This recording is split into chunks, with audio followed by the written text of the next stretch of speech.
purpose does the gentleman from North Carolina seek recognition? I seek unanimous consent to address the House for 1 minute. Without objection, the gentleman is recognized for 1 minute.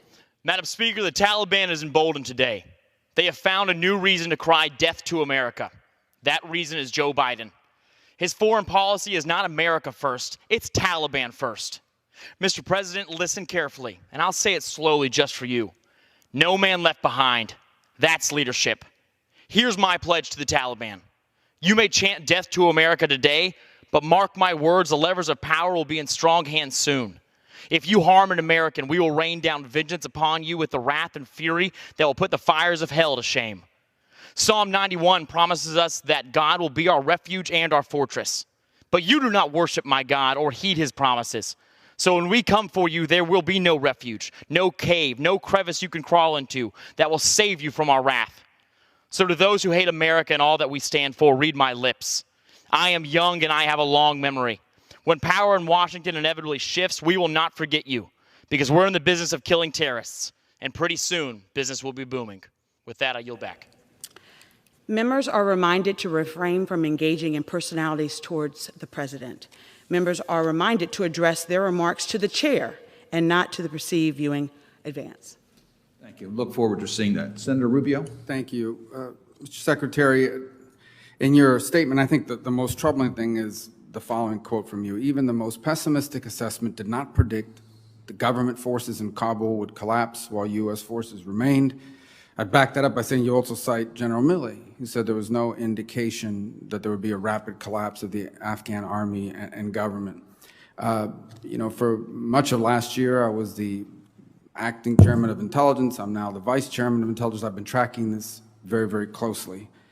And just going back to the beginning of this year, obviously I can't quote the titles of the pieces, but let me suffice it to say that there are numerous pieces that would be categorized as it's going to hit the fan. And but let's just for a moment put that aside, okay? Because I think any analysis of those pieces would have led anyone to that conclusion. Putting that aside for a moment, we had every reason to believe and to plan for the rapid collapse of the Afghan military and the Afghan government. At the beginning of 2020, by all admissions, we had already really bad status quo in Afghanistan. Okay, we had a small footprint, but we had a strong commitment to air support. And that sustained the Afghan security forces' ability to resist the Taliban. The security forces of Afghanistan were suffering 10,000 casualties a year. The Taliban was suffering casualties too, but they enjoyed safe haven in Pakistan. They were able to go there to rest, to refit, to train, to recruit.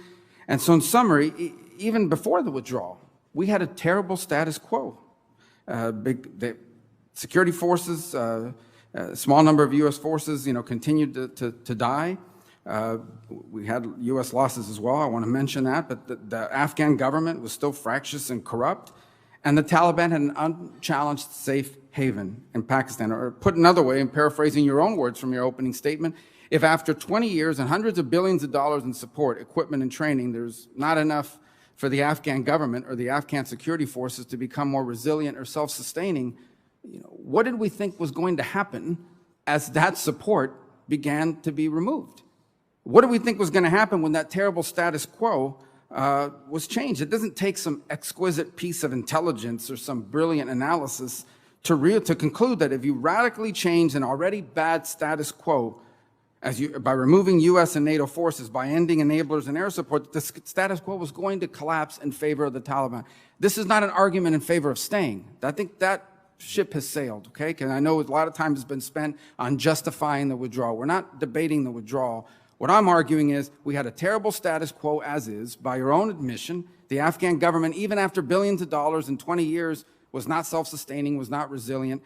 We should have known that as we began to draw down support, we were going to see the potential for a collapse. And that's what all these pieces pointed to as well. So it's concerning that no one saw all of this and concluded that there was no evidence or no reason to believe that there could be a rapid collapse. More to that point, we began to see clear signs weeks ago that this is where it was headed. Without airstrikes, the Taliban now began to mass and maneuver, going from intimidating these small Afghan outposts to actually getting them into quitting. We were seeing Afghan outposts begin to quit. The Taliban they went from surrounding these small provisional provincial capitals to surrounding major cities with 5,000 to 8,000 Taliban fighters. This is weeks before. By the way, this is at the same time as I believe on July 8th, President Biden was still giving this naive, optimistic prediction about the fighting capabilities of the Afghan forces and so forth. We could see them meticulously focused on the north. You could see that they were methodically and carefully splintering the sclerotic remains of any sort of resistance. Weeks before the fall of Kabul, you could see the Taliban was on the verge, was headed towards doing something they hadn't done before. They were going to isolate Kabul from the north, cutting off all their supply routes. So we knew weeks before that we were headed for a Taliban control of the north. All the traditional routes of Taliban encroachment on Kabul were nearly sealed, the south and the east. Kabul faced the prospect of no fuel. The Afghan government faced the prospect of being unable to mount any viable opposition and sustain defense. What did we think was going to happen? All of those things were in place at the time. And I think the most concerning part of it is that if we didn't have an analysis that looked at all this, this wasn't a failure of intelligence. This was a failure of policy and planning. We have the wrong people analyzing this. Someone didn't see this. Either someone didn't see this or someone didn't want to see this because we had established this, we wanted to be out by September 11th so that we could have some ceremony arguing that we got and pulled out of Afghanistan on the anniversary of 9/11. The fact of the matter is where it leaves us now, on top of all the other things that have been mentioned here from a geopolitical perspective, is not a good place. I think China and Russia and Iran, they look at this botched withdrawal and what they see is incompetence that they think they might be able to exploit, may lead to miscalculation. I think the Europeans, our allies, who had very little say, if any, or control certainly over the timing and the execution of all this, they're now, number one, have to be wondering about our reliability, the credibility of our defense agreements with them, but they also have to be really, really upset at the prospects of a massive refugee crisis landing right on their borders here very soon. And India, and I know that there was an announcement today, there'll be a meeting of the Quad fairly soon, which is a good development, except that in the Pacific region, if you're India, you're looking at this and saying, if the United States allowed Pakistan to unravel their standing, because the Pakistani role in all this, and I think multiple administrations are guilty of ignoring it, the Pakistani role in enabling the Taliban is ultimately a victory for those pro-Taliban hardliners in the Pakistani government. They have to be looking at this and saying, if the United States could have a third-rate power like Pakistan unravel its aims, what chance do they have of confronting China? So I think this leaves us in a terrible situation, but I go back to the initial point. I don't know how it's possible. If in fact, the people in charge of our foreign policy did not see all of these factors and conclude that there was a very real possibility of a very rapid collapse, then we've got the wrong people making military and diplomacy decisions in our government. Senator, I'm happy to respond briefly in the time that we have. As you know from your own expertise and leadership on these matters, there are constant assessments being done, and in this particular case, assessments being done of the resilience of Afghan security forces, of the Afghan government, and different scenarios established, from worst case to best case to everything in between. And ultimately, the preponderance of the intelligence and assessments land someplace, and there are always going to be voices, and critically important that we listen to all of them, who may be talking about exclusively the worst case, some best case, some in between. Here's what I can say in this setting, and we can take this up as well in other settings. Back in February, the assessment of the overall assessment of the community was that after a complete U.S. military withdrawal, that could potentially, in the worst case scenario, lead to the Taliban capturing Kabul within a year or two. So that's back in February, and that was more or less where things stood in the winter and into the spring. By July, and you're exactly right, that the situation was deteriorating as the Taliban continued to make progress on the ground throughout the summer. In July, the IC indicated that it was more likely than not that the Taliban would take over by the end of the year, the end of this year. That said, we, the intelligence community, did not say that the countrywide collapse of all meaningful resistance would be likely to occur in a matter of days. And you referenced Chairman Milley, as I did earlier. Nothing that he saw, that I saw, that we saw suggested that this government and security force would collapse in a matter of 11 days. And you're right that I think we need to look back at all of this because, to your point, we collectively, over 20 years, invested extraordinary amounts in those security forces and in that government. Hundreds of billions of dollars, equipment, training, advice, support. And based on that, as well as based on what we were looking at real time, again, we did not see this collapse in a matter of 11 days. But I think it is important that we go back and look at all of this. The time has expired. Thank you. Senator Shaheen. Thank you, Mr. Chairman, and thank you, Secretary Blinken, for appearing before the committee today. I appreciate— Is recognized. February 26, 2020, House Armed Services Committee, General Mark Milley. We know we're not going to defeat the Taliban militarily, and they're not going to defeat the government of Afghanistan militarily. You really blew that call, didn't you, General? I believe that that was an issue of strategic stalemate, and that if we had remained in Afghanistan with the advisory levels of effort, then the government of Afghanistan— Well, that's an interesting answer to a question. It's just not one I asked. You spent more time with Bob Woodward on this book than you spent analyzing the very likely prospect that the Afghanistan government was going to fall immediately to the Taliban, didn't you? Not even close, Congressman. Oh, really? Because you said right after Kabul fell that no one could have anticipated the immediate fall of the Ghani government. When did you become aware that Joe Biden tried to get Ghani to lie about the conditions in Afghanistan? He did that in July. Did you know that right away? I'm not aware of what President Biden— You're not aware of the or— phone call that Biden had with Ghani where he said, whether it is true or not, we want you to go out there and paint a rosy picture of what's going on in Afghanistan. You're the chief military advisor to the president. You said that the Taliban was not going to defeat the government of Afghanistan militarily, which, by the way, they cut through them like a hot knife through butter. And then the president tries to get Ghani to lie. When did you become aware of that attempt? Well, there's two things there, Congressman, if I may. One is what I said was the situation was stalemate, and if we kept advisors with there, the government of Afghanistan and the Army would have still been there. That's what I said. Whether that's right or wrong, I don't know. But it seems wrong now with well, the Taliban in we control. withdrew all the— we withdrew all the Austin. Secretary Austin, are you capable of assessing whether another has the will to fight? No, we're not, and that's the point that the chairman made earlier. So. That's just like an incredibly disappointing thing for the Secretary of Defense to simply say, I can't assess whether someone has the will to fight, but it is consistent with your record. I mean, during the Obama administration, I think they gave you about $48 million to go train up some folks in Syria to go take on the Assad government, and I think your testimony was that only 4 or 5 survived first contact with the enemy.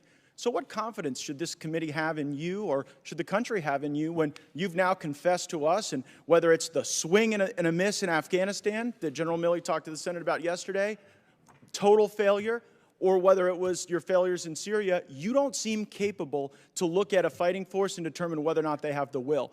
Well, Is that an embarrassing— You recall, Congressman, that the end result was the SDF that we stood up that was very, very instrumental in turning the tide of battle up in Syria.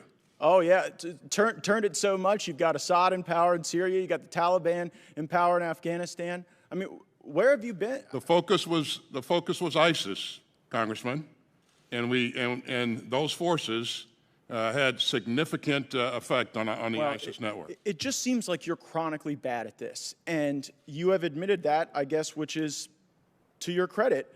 But you know, when people in the military, like Lieutenant Colonel Stuart Scheller, stand up and demand accountability, when they say that you all screwed up, when they point out that General Milley's statement that that the government of Afghanistan is not going to get defeated by the Taliban, well, he ends up in the brig, and you all end up in front of us, and your former employer Raytheon ends up with a lot of money, and we have poured cash and blood and credibility into a Ghani government that was a mirage. It fell immediately. And while the guy sitting next to you was off, talking to Phil Rucker and was off doing his thing with Bob Woodward, we were buying into the big lie. The big lie that this was ever going to be successful and that we could ever rely on the Afghanistan government for anything at all. You know, General Milley, you kind of gave up the game earlier when you said you wanted to address elements of your personal conduct that were in question. We're not questioning your personal conduct. We're questioning in your official capacity going and undermining the chain of command, which is obviously what you did. You've created this whole chain of communication narrative. Did not undermine the chain of command in yeah, any manner, you did. shape, or form. You absolutely did. And it did not. Well, you know what? You said yesterday that you weren't going to resign when senators asked you this question. And I believe that you guys probably won't resign. You seem to be very happy failing up over there. But if we didn't have a president that was so addled, you all would be fired, because that is what you deserve. You have let down the people who wear the uniform in my district and all around this country, and you're far more interested in what your perception is and how people think about you in insider Washington books than you care about winning, which this group is incapable of doing. Ms. Houlihan is recognized. Thank you, Jim. Thanks all for being here. Look, my last memories of Afghanistan were in June 2012, and I was blind at the time. I'd just been blown up, and but I could hear. And what I could hear was the cries from Rahman. Rahman was our interpreter who had stepped on the IED right in front of me. And he was still alive. He later died. He was the kind of guy who we're leaving behind. He was the kind of allies that we had, these people who would sacrifice for our country. As I was moved to the evac helicopter, they were laying down cover fire for me. One of those guys laying down cover fire, his name was Dave Warson. 2 months later, he was dead in a helicopter crash with one of my other best friends, Pat Feeks. You know, the question is, do these guys die in vain? It's a question a lot of our veterans are asking after this bungled exit from Afghanistan. And the answer is no, because there was a realization that for 20 years we were keeping America safe from another 9/11. Unfortunately, our politicians never really clearly articulated that to the American people. And that lack of communication resulted in this mess that we're in now. There's going to be a reckoning for the decisions that led up to this. But you know, we talk about accountability in the SEAL teams quite a bit. Hyper accountability, really. Everything is your fault, even if it's not, because it must be. That's leadership. Accountability for your actions, accountability for what went wrong, admission that something went wrong. How about that? And then doing things, taking actions to fix it. That's what we've been asking for weeks. When we still had a chance, I asked this administration, go back on offense, reset the chessboard. You've screwed things up, admit it. Now reset the chessboard and regain our leverage. They said no. They wanted to stick to their arbitrary surrender deadline, and they left. So what is today about? It's about fixing this. It's about taking action. But first, the administration has to admit it's wrong.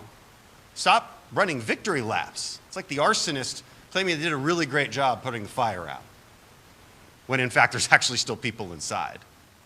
That's the kind of analogy that we have here. No admission that anything's wrong, running victory laps, and refusal to do anything about it. And then when we come today, the Speaker of the House can't even show up. She sent a different representative in her stead. She couldn't even show up to face us and say that she will not allow this bill to go forward. This is a common sense bill. Again, behind closed doors, Democrats have asked for the same things. Accountability of what's there, accountability of who is there, and then a plan for how we're going to get them out. Pretty simple. Just a plan. Just a recognition that there's even a problem and that we need to address it. And of course, not recognizing the Taliban. Stop giving in to the Taliban. I can't believe we even have to ask for that. I can't believe Secretary Blinken is even toying with the idea that these illegitimate terrorists could ever be recognized as a government. They're on our terrorist watch list. They were driving around our Black Hawk helicopters with our allies hanging from below them. They're going around in killing sprees, killing American citizens and allies. That's who these people are. That's who they always were. That's why we had to fight them. We ended no wars yesterday. We're still at war. And it's time that our administration actually recognizes that and recognizes that there's American citizens on the ground still at war. And we need to get them out. Thank you. And I want to introduce My brother in arms from the Special Operations community, Representative Mike Waltz. You look around the country, you look around the world right now. I mean, we have Americans that are just being hung out to dry in Afghanistan. We've got billions of dollars of military equipment that's basically just being gifted to terrorist groups, things that the taxpayers paid for, things that our men and women used. You look at the border, people just pouring in. They don't even tell you where they're bringing these people. We figured out they've dumped people in Jacksonville, some of these other places. It's totally out of control. We've never seen anything like what we're seeing now. You look at inflation, the prices are going out of control, particularly gas prices. That's putting a huge hamper on working people, having to pay so much when they're going to get gas. So you have all these problems, and yet the White House and Biden, their number one issue is they're so intent on having the government force kindergartners, first graders to have to wear masks for 8 hours a day. They want to take that decision away from the parent, and they want to vest that in local government. We obviously think the parents are the ones under our state law with the Parents' Bill of Rights that have that decision. But put that aside, of all the things you could be dealing with, you're choosing to do this and basically just playing footsie with the unions to try to create political issues. It's a lack of leadership.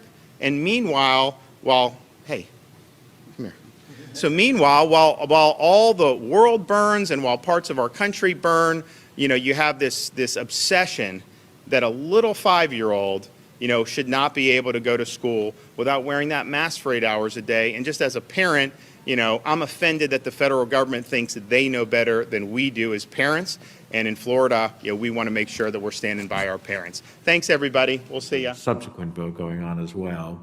It's my intention to try to continue through the process, but I just want to make members aware. Senator Paul.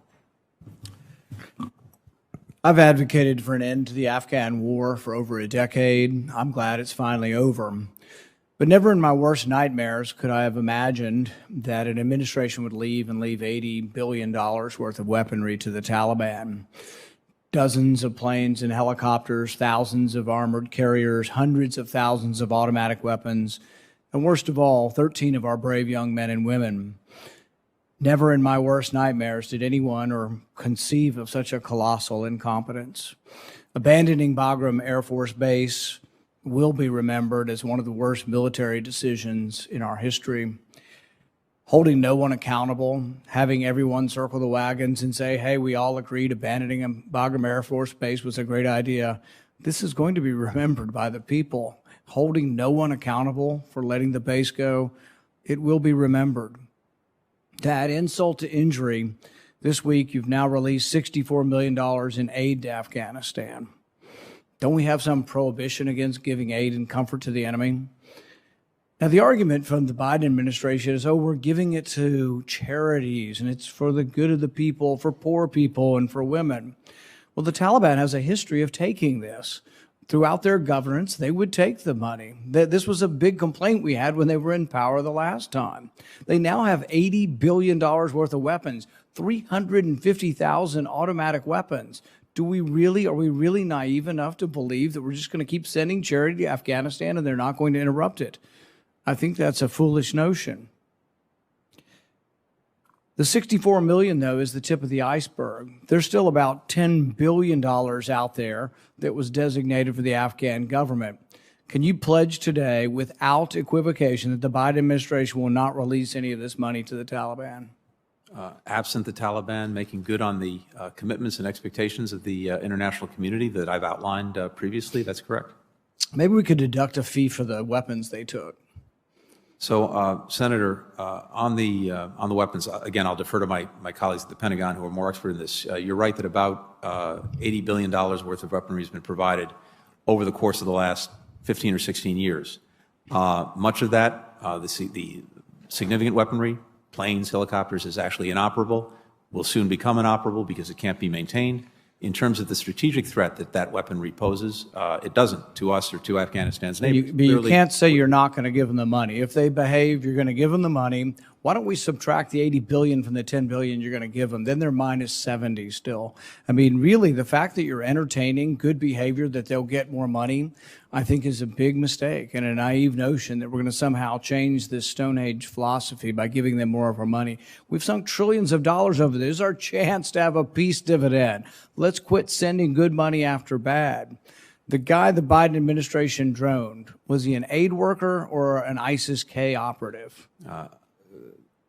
The administration is, of course, reviewing that strike, and I'm sure that a full assessment will be forthcoming. So you don't know if it was an aid worker or an ISIS-K operative? I can't speak to that, and I can't speak to that in this setting in any event. So you don't know or won't tell us? I don't know because we're reviewing it.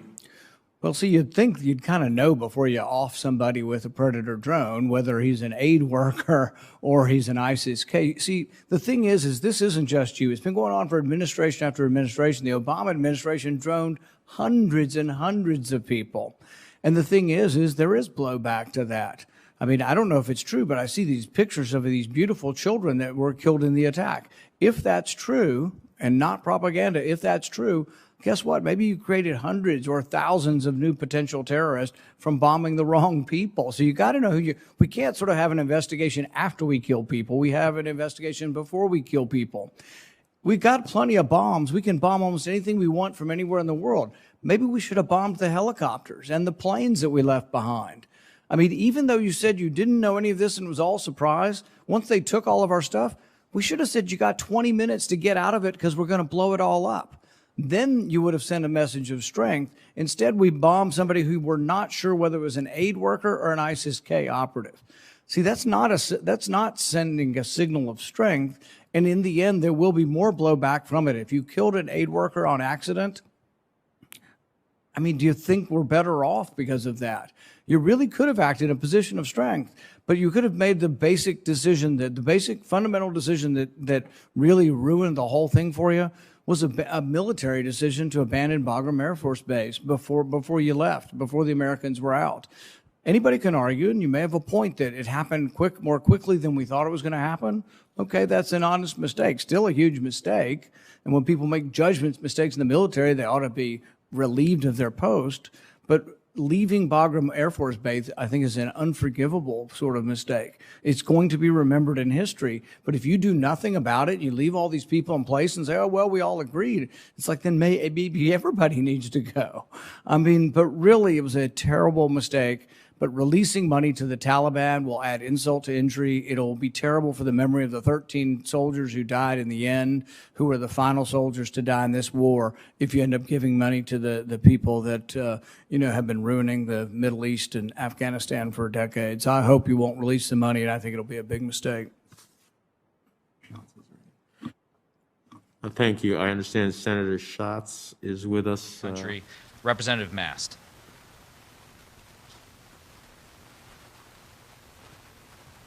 As every veteran will tell you, the most important thing you bring into battle is why.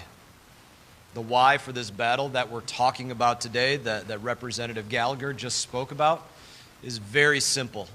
To protect lives, to save Americans, and very pointedly this: every American, every one of us in this room, everybody in government is being lied to.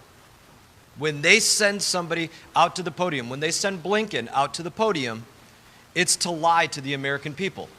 Flat out. When he says the terrorists promise that they won't let other terrorists in, that's an example of him lying to the American people. When they send somebody else out from the administration to talk about what's going to happen with the recognition of the Taliban or other terrorist groups, they're sending somebody out to lie to the American people. When they send somebody out to talk about the U.S. arms that will be used against our military, other militaries, and civilians across the globe, they're sending somebody out to lie to the American people. That is why what Representative Gallagher and every veteran up here and every member of our body is acknowledging. These lies can't be the way forward. They have to come to an end immediately, and this has to be the moment that they are accounted for. It's in that I'm going to move to an incredible veteran, somebody that I respect a great deal, Representative Green. Speaker, I yield 1 minute to the Minority Leader, the gentleman from California. The gentleman from California is recognized. I thank the gentlelady for yielding time. Madam Speaker, I rise in opposition of today's rule. Madam Speaker, before I came here, I was listening to the debate. I listened to Congressman Gallagher, a veteran, come to the floor and talk about an idea that he has. An idea that here we are, Afghanistan collapsing, and thousands of Americans in Afghanistan trying to get out. Here we are called back for a special session. All his previous question would say is that we'd have to have a report every day on those Americans. That we wouldn't pick a timeline until the mission is finished, that people would be able to be brought back. As I listened to his passion speech, I waited for the response. I listened to my friend on the other side. He respects Mr. Gallagher, but he could not turn the floor over. Because if the floor was turned over to Republicans, instead of changing the election law, spending $5 trillion, they would put the American public first. God forbid we would do that. Madam Speaker, I heard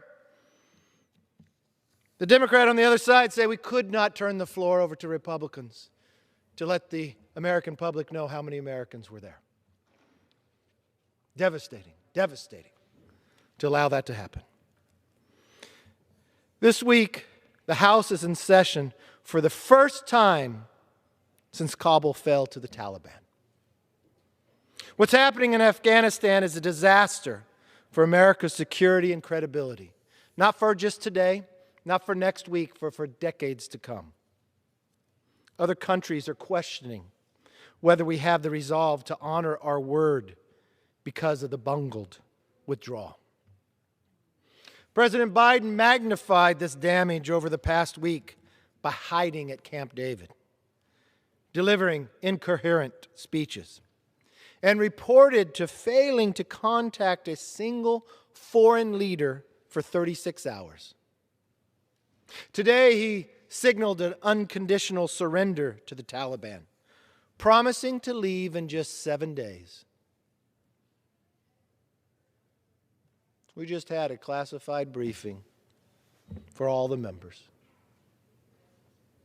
I don't believe any member walking out of there believes in 7 days we could get the thousands of Americans out. That's why we can't relinquish the floor to the Republicans to actually get a report on it. Madam Speaker, the President's actions gave the impression of an incompetency and a declining power. This week we learned that the Taliban seized millions in U.S. weapons, making them stronger than they were 20 years ago. Madam Speaker, it is reported the Taliban now has more Black Hawk helicopters than Australia. Military missions should be dictated by our nation's interest, not by our enemies or arbitrary timelines.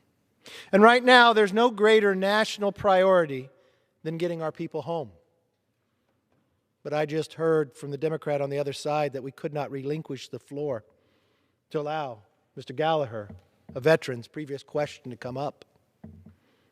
Because that would be dealing with the nation's interest right now. No, we need to deal with the Democrats' priorities right now. And as I look around, I see our allies responding to this crisis with the seriousness it deserves. Madam Speaker, the Speaker called us back here. We're not the only body of power that's been called back. In Britain, Parliament returned from its summer's recess. You know what they're doing, though? Working on emergency session on this current situation to get their citizens home. In France, President Macron is trying to rally the UN Security Council. This House should be correcting this disastrous record left by this commander-in-chief and proving that America never abandons our people or shrinks from defending our interest. Madam Speaker, that's not what I heard on this floor. I heard a direction, Madam Speaker, by the Democrat leading and charging of this right now that we could not relinquish the floor simply to Mr. Gallagher's request of letting America know how many Americans are there and don't put a timeline until every American comes home. We should be doing nothing else on this floor until every single American is home. Democrats called us back for an emergency session, this first session since Kabul fell to the Taliban. But faced with a national security and credibility crisis in Afghanistan, they have done nothing to plan to address it. We were allotted 90 minutes, and oh my God, we went over 15 minutes, but we made sure then the Democrats had to shut that meeting down, that members of Congress could ask no more longer questions, because we needed to get back to the floor right now. When history writes about this day, they'll talk about the entire week. They'll talk about last night, how Congress worked late into the night, actually ordered food to come in, was in the Speaker's office for late hours, spent their day calling other members, twisting votes. We had reports that the President called people, that former presidents called people, that people were threatened, that their spouses were threatened about jobs. We heard that they were threatened even in their own campaign. But what were they threatened about? Was it anything to deal with Americans coming home? No. It was about this rule. It was about what we're bringing up right now. The reason we had to stop our briefing, because we had to come to the floor to deal with this. So what are we talking about? $5 trillion of hard-earned taxpayer money being spent on more big government. Changing election law to benefit one party over another. Outlawing IDs even though the majority of America wants it. Nothing of that $5 trillion will spend $1 bringing America home or making us safer. What's the definition of a public servant? I would say doing something for the good of the others. Madam Speaker, the party today of the majority and the Democrats here, their interest is themselves. To spend up late into the night while other nations are working to bring their citizens home. I want to know, Madam Speaker, as people walk into this floor and vote on this bill, that they worked late into the night on, I want them to think about one thing. I want them to think about those American families in Afghanistan that were late into the night, not knowing if they could even make it to the airport, not knowing if they'll even get out, and wondering if the public servants were thinking of them. The sad answer is the majority was not. They were thinking of themselves. That is too important to deal with anything else. Madam Speaker, there are allies that are sitting in Afghanistan. Why did they go? They went to defend America because America was attacked. Out of the respect and character of who we are. This body elected and respected around the world, in a time of crisis, doesn't speak of it, doesn't act about it, but only acts for themselves. And in a moment of time of using the rules to allow the opportunity to change its course, just correct them when they were wrong, the voice of the other side says no. We could not turn the floor over to allow America to know how many Americans are there or to get a report on it. Just as they bang the gavel down that 90 minutes have come, you've asked enough questions, you can ask no more, because we must get to the floor to pass $5 trillion and change election law so the Democrats believe they can buy and change an election. Madam Speaker, if there's any moment in time to put an election aside, if there's any moment of time to put politics aside, I would have thought today was the day. I would have thought being called back that we could focus on what the rest of the world is focused on. So when the Speaker came to the floor to speak, I turned my volume up. Surely she was going to speak of this day. Surely she was going to talk about the Gold Star families. Surely she was going to thank those veterans and those who have served here, knowing what they are going through and what they're watching. You know what she said? Speaker Pelosi actually said, "Today is a great day of pride for our country and Democrats."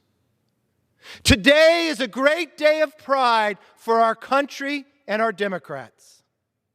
Let me be very clear, it is not. It's an embarrassing day for our nation. We are 3 weeks away from the 20th anniversary of 9/11. And this is what history will write.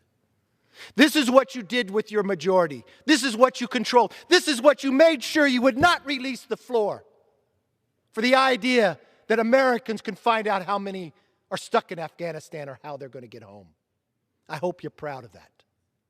Because this is what your leadership has done. This is what your leadership worked on. This is what the power of the twisting of the arm has delivered. The United States of America is not going to let terrorists dictate when and how we get Americans out. I firmly believe in what has been said many times, and especially by Abraham Lincoln: government of the people, by the people, for the people shall not perish from earth. If you believe that too and you are watching, I ask that you pick up your phones and you call. Especially if you're a Democrat. Because I do not think the leadership here represents you with what they're asking for. I know your love of this country. I know the thousands upon thousands of Democrats who served their nation, who served in Afghanistan. I know those who Americans are in Afghanistan are not just of one party. I would like to see both parties work on the issue, what's really before us. Can you not put politics aside? Can you not care for one moment that you can rig an election to get elected? Can you not care about making government so large that you're going to bring more inflation and trillions of dollars? That's what you spent last night on. That's what you spent the whole time on. That's what you brought us in for. That's what you closed the briefing on, that we couldn't ask any more questions. Time is up. That's what you're fighting so hard, that a veteran that served his country asked for a previous question to simply say, we can get a report of how many Americans are still there. And that we do not pick a date when we get out until every American is out. But I heard the leadership on the other side said we could not do that. We have to change the election law. We have to spend $5 trillion. This is what we came back for in a special session. This is what our mission is. So everyone who votes for this rule today, that's what you're voting for. That's what you're championed. That's what history will write. And no, it is not a good day. Maybe in your caucus you think it's a great day for you and the Democrats. It is an embarrassing day to America. It's an embarrassing day for this floor, and it's embarrassing that you would even move forward with it. I yield back. Members are reminded to direct their remarks to the chair and not to each other in the second person or to a perceived viewing audience. The gentlelady reserves.